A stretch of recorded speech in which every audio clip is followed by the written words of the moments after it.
Saluti Pippiusu. Oggi si legge sa storia de Pirimpillu e Berriteddu. Un'avventura, eusannai. Pirimpillu esti su pagliacciu, ca oid imparai a chistionare su sadru, e Berriteddu, invece, ca chistionat su sadru, circa de desidu imparai. Berriteddu esti su meri de su circu. Berriteddu. Oi est dì de binnenna. Castia custaja, prova da tastai. Pirimpillo.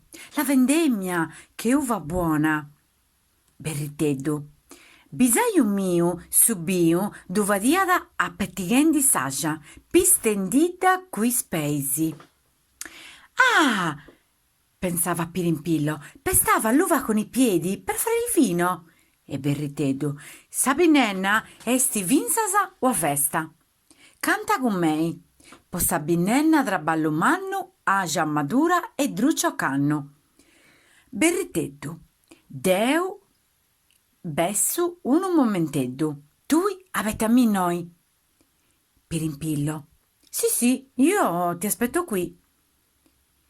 Berriteddu, pigadì unu gurdone de aja, custa esti po da papai. Non esti po da fai a biu. E bessi da forasa.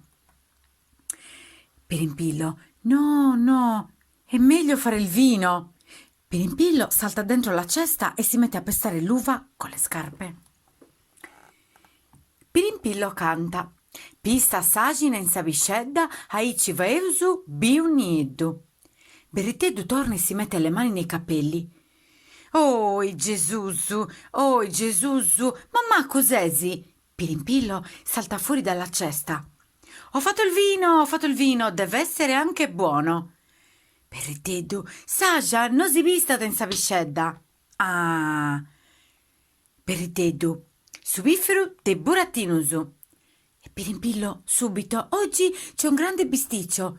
Mussi ha rubato una salsiccia e Chicca lo sgrida. Poi si prendono in giro l'un l'altro. Mussi, Pippiusu e su bisittu chi poi appustisi sappa fai conosci. Berriteddu, aio andausu a bi sa scena.